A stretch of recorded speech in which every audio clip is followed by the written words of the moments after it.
Hey y'all, it's Joey C. VSG. Today is Wednesday, June 9th already. I decided to vlog outside in my front yard because it was a really nice morning today, so why not soak up some fresh air and sunshine? Definitely need it through this recovery. So I'm going to start with stats, and I have decided I am not going to do my old VSG stats anymore. So if you want to see those, go back to my older videos. I'm just going to be doing my new Roux-en-y bypass stats. So if you like it, let me know. If you don't, let me know. If you guys absolutely hate that, I will start doing them again, but I'd prefer not to because it's very lengthy. So I had Roux-en-y gastric bypass on Wednesday, May 19th with Dr. Ortiz at EOC in Tijuana, Mexico. My very highest starting weight was 267.6. After my pre-op diet, I was 256.0. And today I weighed in at 236.8. So it's about an 8-pound loss just over for the week, 19.2 pounds since surgery, and 30.2 pounds overall, including my pre-op diet. For those of you that don't know, I had to have a second surgery on May 31st to fix an error, a physician's error. The surgeon made a mistake and sewed my intestine shut, so I had to have a secondary surgery. So my weight is kind of janky right now because I'm still very, very swollen. I'm on a lot of medication and everything's just still kind of off. So during that secondary surgery, they had to open my abdomen. They started laparoscopically and could not do what they needed to do laparoscopically, so it ended up being open. I have a 5-inch incision down my belly that was stapled shut. I am having a ton of pain this week.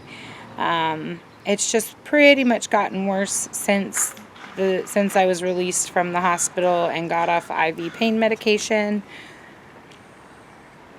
I will talk about this water bottle in a minute because it's great. One of the things that has been the most painful is my back. I've already had back problems. Since I was like 13, I've had back problems and been going to the chiropractor. But the way that I'm having to walk hunched over, and I had been sleeping on an incline a lot, is hurting my back severely. Almost worse than the actual surgical pain. So yesterday I went and I rented a power lift recliner so I can sleep in it. And so last night was my first night sleeping in it, and I laid the back down all the way. So I was almost sleeping flat, but my legs were a little elevated with the pillow underneath. And finally today my back doesn't hurt as bad. So I think that was definitely the way to go for that. After my second surgery, my post-op diet started over because he had to do some things with the Roux-en-y that had already been done.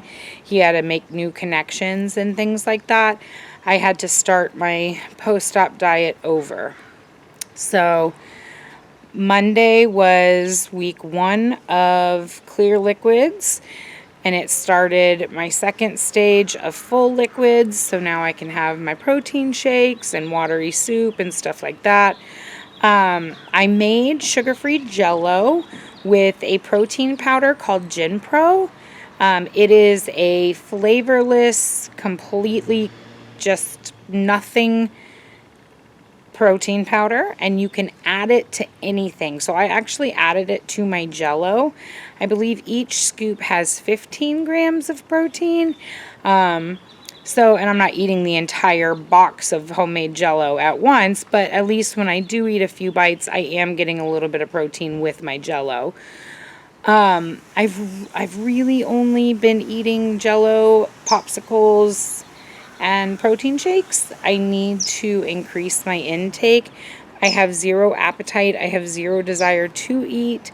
And honestly, I'm a little bit scared to eat because the last time I ate, I ended up in the hospital and had to have another surgery. So it's a little bit iffy for me, but I know that if I don't start eating more, that my weight loss is going to stop. And obviously, we don't want that. I had the gastric bypass for a reason, and I don't want to mess it up. So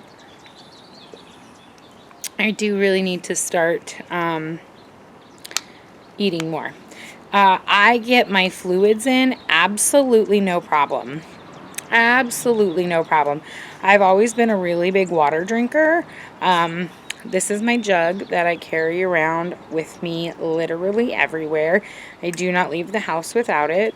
And I drink 3 to 4 of these a day. So I'm getting anywhere from 90 to 120 ounces of water a day, because it's a 32-ounce jug. So it's Zac brand. I got it on Amazon, but I'm pretty sure Walmart carries Zac. I'm almost certain. I don't know if they'll carry this exact one. But the great thing about this is it has a dual lid, and it also has a carry hook. So if you press this button, a straw pops out, which you're not supposed to use straws, especially if you had the sleeve, but I do well with a straw. That's my personal thing. Do not use a straw if it hurts, guys. That's just silly. We're not in the business to hurt each other or ourselves. So I'm okay with a straw, so I use my straw side. But if you untwist it, it has a chug spout. So you can use the chug spout until you are past the stage where you can use a straw, or you can continue to use the chug or whatever. And it's wonderful. Downside is no cars make cup holders this big, which is just ridiculous, and they need to get on board with that, car companies. I have a 2021 Subaru Ascent, and I have 19 cup holders, and not a single one of them can fit my water bottle, which is really sad because it just gets all crazy in the car and there's nowhere to put it. And so I am still having to do my breathing exercises from the hospital. I kind of feel some settling in the bottom part of my left lung, and I really, really do not want pneumonia. So I'm going to continue to do my breathing exercises. I'm probably not going to do them for 10 minutes every hour, but I will do my best to do it at least 4 times a day, which is better than nothing. And I think that will prevent any kind of issues in my lungs. So I go to get my staples out on June 17th. That will be my basically 2-week post-op. It's just a little bit longer than 2 weeks. So that will be a week from tomorrow I go. I'm very excited to get my staples out because they are very annoying. They stick out and they catch on things, and I'm supposed to not have them covered per the doctor, and they're just very uncomfortable. So I found that wearing my abdominal binder kind of helps cover them, and they're not catching on things anymore. So I'm in my abdominal binder probably 15 hours out of the day, which is kind of uncomfortable, but it's also helpful and a little bit supportive. So I just continue to wear it. At this point, my legs look like a woolly mammoth because I cannot bend down to shave them, and I have yet to ask my boyfriend to do them. And I walk around my house barefoot all day, and my feet are horribly disgusting. They're not dirty, they're just cracked and calloused. So as soon as I can sit properly in the chair, I will be getting a manicure and a pedicure.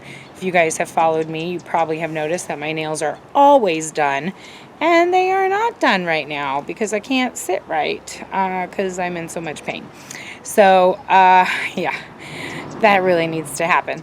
I have also decided that I am going to do a skin flick. So this Friday, I am going to put out a skin flick, and then I'm going to get on a monthly schedule to do so. And I'm also almost due for my measurements. I am tracking my measurements. I did last time as well. So the 15th of each month, I will be doing my measurements. I did that with my VSG, but I did not do my neck. And I wished that I had. I didn't think about it when I started my measurements, and so this time I am doing my neck, so I'm very excited. But it's very interesting. I can already tell I wear this necklace every day, and it's hanging lower. But this is my daily wear necklace, and it definitely fits different. This is my dog Dixie. If you guys have watched my video, you guys know Dixie. She's the big brown American Bulldog boxer. She passed away last November at 13 years old. She had stomach cancer and just really deteriorated, so we had to let her go. And I miss her every single day, so my boyfriend got me this cremation necklace, and I wear her everywhere I go. Except for in the shower, obviously, because that would not work. So that's what's going on with me this week. If you guys have any questions or want to know anything about EOC, about Dr. Ortiz, about my recovery, my second surgery at UC Irvine, anything that you guys want to know, you know I'm always open to talk to you and share with you. And guide you any way that I can. And yeah, I love you guys. Thank you so much for watching, and I will see you next week. Until then, take care of yourselves, be kind to yourselves, and love yourselves. See you later. Bye.